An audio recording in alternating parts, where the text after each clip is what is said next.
கிறிஸ்து இயேசுவில் அன்பிற்கினிய சகோதரர்களே, சகோதரிகளே, இன்றைய நற்செய்தியிலே ஆண்டவர் நமக்கு வாழ்விற்கான ஒரு சிறந்த பாடத்தை கற்றுக் கொடுக்கின்றார். அது என்ன அந்த வாழ்வுக்கான ஒரு சிறந்த பாடம் என்பதை நற்செய்தியின் வரிகளின் ஊடாக நாம் இந்த உண்மையை தேட வேண்டும். முதலிலே இந்த நற்செய்தியை சரியாக புரிந்து கொள்ள வேண்டும் என்றால், இஸ்ராயல் மக்களிடையே இருந்த பிளவுகளும் பிரிவுகளும் வெறுப்பும், அவர்களிடையே இருந்த காழ்ப்புணர்வும் பொறாமையும் பிரிவினையும் வேறுபாடு வித்தியாசங்களையும் நாம் சரிவர புரிந்து கொள்ள வேண்டும். அதில் மிக முக்கியமான ஒன்று அவர்களிடையே இருந்த இரண்டு குழுக்களுக்கான வேறுபாடு. ஆனால் ஒரே இனம், யூத இனம். ஆனால் யூத இனமாக இருந்தாலும் அவர்களிடையே யூதர்கள், சமாரியர்கள் என்று இரு வேறு குழுக்கள் இருந்தார்கள். அன்புக்குரியவர்களே, இந்த யூதர்கள் என்பவர்கள்தான் தங்களுடைய இன தூய்மையை காத்தார்கள். அப்படி என்றால் வேறு எந்த ஒரு இனத்தாரிடமும் அவர்கள் உறவு கொள்ளாமல், அவர்களோடு இணைந்து கொள்ளாமல், தனியாக கடைசி வரைக்கும் இருந்து இன்றளவும் அந்த தூய்மையை பேணி காக்கின்றவர்கள், இந்த இனத்தினுடைய தனி சிறப்பை போற்றுகின்றவர்கள் என்று சொல்லக்கூடியவர்கள் ஒரு பக்கம். ஆனால் இடையிலே அசீரியர்கள் படையெடுப்பிலே இந்த அசீரிய மன்னன் என்ன செய்தான்? ஏராளமான யூதர்களை பிணை கைதிகளாக தன்னுடைய நாட்டிற்கு அடிமைகளாக எடுத்து சென்றார். இந்த பிணை கைதிகள் நாள்தோறும் அவர்கள் வளர்ந்தார்கள், வாழ்ந்தார்கள்.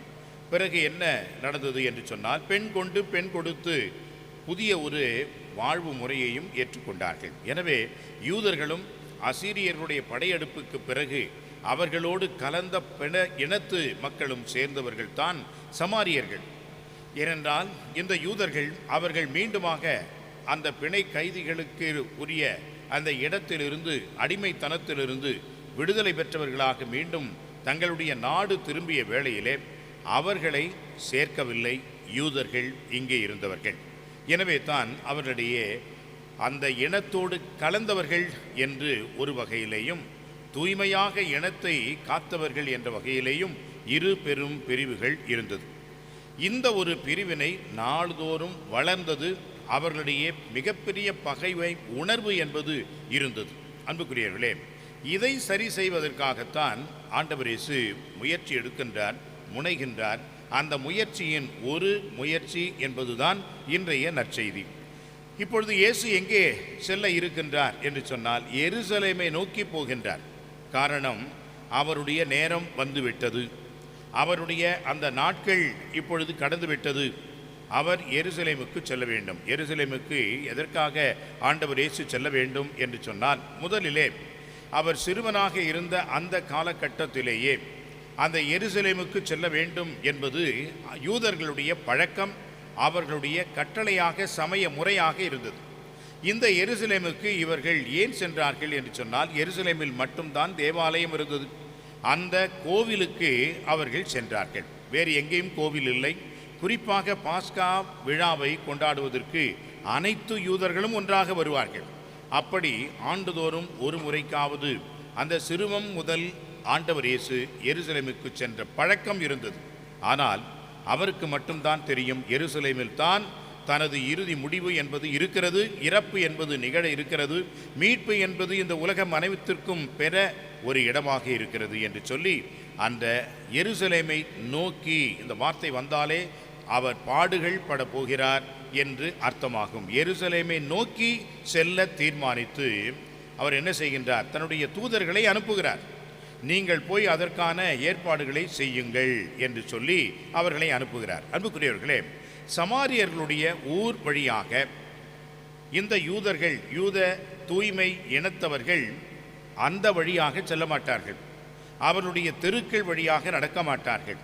பாருங்கள், அந்த காலத்திலேயே இது போன்ற பிரிவினைகள் எல்லாம் இருந்திருக்கிறது. இன்றைக்கு சாதி என்ற முறையிலே நாம் என்னென்ன அட்டகாசங்கள் செய்து கொண்டிருக்கிறோம், எவ்வளவு கொலைகள், எவ்வளவு பிரச்சனைகள், சண்டை சச்சரவுகள் எல்லாம் அதிகமாக நடந்து கொண்டிருக்கின்ற இந்த சூழலை நாம் இப்பொழுது நினைக்கின்றோம்.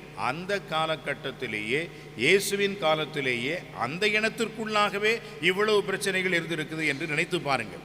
யூதர்கள் சமாரியலுடைய நகரத்திற்கு செல்ல மாட்டார்கள், அது வழியாக போக மாட்டார்கள். ஆனால் ஆண்டவர் இயேசுவனுடைய அவசரம் என்ற வகையிலே அவருக்கு அந்த பாடுகளுடைய வழியை ஏற்பாடு செய்ய வேண்டும் என்ற முறையிலே அவர்கள் எருசலேம் என்று நோக்கிய பயணத்திலே சமாரியர்களுடைய அந்த ஊர்கள் வழியாக செல்ல வேண்டிய நிர்பந்தம் ஏற்பட்டது. காரணம் என்ன என்று சொன்னால், அன்புக்குரியவர்களே, அந்த யூதாவை அவர்கள் கடந்து போகின்ற பொழுது கிழக்கு நோக்கி சென்றால் மிக நீண்ட தொலைவு செல்ல வேண்டும். எனவே ஷார்ட்கட் என்று சொன்னால் இதை எடுத்தார்கள். அப்பொழுது இந்த சமாரியர்கள் ஆண்டவர் இயேசுவை வரவேற்கவில்லை, ஆண்டவர் இயேசுவை கண்டுகொள்ளவில்லை, ஆண்டவர் இயேசுவின் மேல் ஒரு வெறுப்புணர்வை செலுத்தினார்கள். காரணம் என்ன? யூதர்களும் சமாரியர்களும் ஒருவர் ஒருவரோடு நல்லுறவு கிடையாது என்பதனால். அப்பொழுது யாக்கோபுக்கும் யோவானுக்கும் மிகப்பெரிய கடுமையான கோபம் வந்து அவர்கள் என்ன சொல்கிறார்கள் பாருங்கள். வானத்திலிருந்து தீ வந்து இவர்களை அழிக்கச் செய்யலாமா, இது உமக்கு விருப்பமா என்று கேட்கின்றார்கள். அன்புக்குரியவர்களே, ஆண்டவர் சொல்கின்றார், கடிந்து கொள்கின்றார், வேண்டாம் என்று சொல்லி அவர்கள் வேறு ஒரு ஊருக்கு வழியாக செல்கின்றார்கள் என்பதை நாம் பார்க்கின்றோம். அன்புக்குரியவர்களே, இந்த நிகழ்வு நமக்கு எதை உணர்த்துகிறது என்று சொன்னால், நமக்கும் இப்படிப்பட்ட பகைமை உணர்வுகள் உண்டு. சாதி என்ற அந்த ஒரு விளக்கு நாம் செய்துவிட்டாலும் கூட அண்ணன் தம்பி என்ற உறவு, பங்காளிகள் என்ற உறவு, செத்தாலும் அவன் முகத்தில் முழிக்க மாட்டேன் என்ற ஒரு வீரமான பகைமை உணர்வுகளை நாம் வெளிப்படுத்துகின்றோமே, அதைத்தான் அவர்களும் செய்திருக்கிறார்கள். வானத்திலிருந்து தீ வந்து எல்லோரையும் அழித்துவிட செய்யலாமா என்று அவர்கள் கேட்கிறார்கள். அன்புக்குரியவர்களே, வேண்டாம் என்று சொல்லி ஆண்டவர் வேறு ஒரு ஊர் வழியாக செல்கின்றார். ஆண்டவர் இயேசு எப்பொழுதும் வன்முறையை கையெடுத்தவர் அல்ல. அவருடைய பாடுகளின் மத்தியிலே கெத்செமனி தோட்டத்திலே அவர் இருக்கின்ற அந்த வேளையிலே கதிரோன் அந்த பள்ளத்தாக்கிலே அவரை பிடிப்பதற்காக வந்தார்கள். யாரை தேடி வந்தீர்கள் என்று ஆண்டவர் கேட்கின்றார். நான் தான் என்று தானாக முன் வருகிறார். ஆனால் பேதுரு மிகுந்த கோபம் பட்டு அவர் வாளை உருவி ஒருவனுடைய காதை வெட்டுகின்றார். ஆனால் ஆண்டவர் சொல்கிறார், உன் வாளை உரையில் போடு என்று சொல்கின்றார். அப்படி என்றால் வன்முறைக்கு வன்முறை என்பது எந்த ஒரு தீர்வும் ஆகாது. மாறாக அன்பின் வழியும் சாத்வீகமும், இந்த வழித்தான் நமக்கு சத்தியாகிரமாக முடியும் என்பதை காந்தியடிகள் உணர்ந்தார். காந்தியடிகள் உண்மையிலேயே இந்த சத்தியாகிரகம் என்ற அந்த நல்ல வழியை கடைபிடித்தது, அவருக்கு உள் உணர்வு தூண்டி எழுப்பியது விவிலியம்தான். அவர் விவிலியத்திலே மத்தேயு நற்செய்தி 5ஆம் அதிகாரத்திலிருந்து அந்த மலைப்பொழிவை படித்தார். மலைப்பொழிவிலே தான் அவருக்கு அந்த உயர்ந்த ஒரு எண்ணமும் மாற்றமும் வந்தது. அந்த சத்தியாகிரகத்தை கொண்டு தான் இந்திய நாட்டுக்கு அவர் விடுதலை வாங்கி கொடுத்தார். அவரால் நிலைத்து நின்று எதிரிகளுக்கு ஈடாக நின்று ஜெயிக்க முடியாது, போராட முடியாது, உயிர்களை மாய்த்து அதற்கு நாம் ஈடாக எதையும் கொடுக்க முடியாது என்பதை உணர்ந்தவராக அந்த வகையிலே சமாதான முறையிலே நமக்கு வெற்றியையும் விடுதலையும் வாங்கி கொடுத்தார்கள். எனவே அன்புக்குரியவர்களே, நம்முடைய வாழ்விலே அடிப்படையில் பகைமை உணர்வை முடிந்த வரைக்கும் தவிர்க்க வேண்டும். எளிது, ஈஸி. ஆனால் நான் அதை கடைபிடிப்பேனா என்று சொன்னால் கடினம், நிச்சயமாக கடினம். கண் முன்மாலேயே ஒரு சில நேரங்களிலே இலங்கையிலே வந்து எங்களோடு படித்து கொண்டிருந்த மாணவர்கள், குரு மாணவர்கள் சொல்லுகின்ற பொழுதெல்லாம் நிச்சயமாக என்னால் மன்னிக்க முடியாது, அந்த அளவுக்கு கொடுமைகள் எல்லாம் செய்திருக்கின்றார்கள். கண் முன்பாகவே தன்னுடைய உடன் பிறந்த சகோதரிகள், தாய், இவர்களையெல்லாம் எப்படியெல்லாம் சித்திரவதை சின்னாபதம் செய்து மானபங்கம் படுத்தி அழித்திருக்கிறார்கள், கொலை செய்திருக்கிறார்கள் என்று நினைக்கின்ற பொழுதெல்லாம் எப்படி மன்னிக்க முடியும்? அதெல்லாம் மிக எளிதானது அல்ல. ஆனால் கொஞ்சம் கொஞ்சமாக அந்த பகை உணர்வை நாம் ஏற்று அந்த பகை உணர்வை மாற்ற வேண்டும்.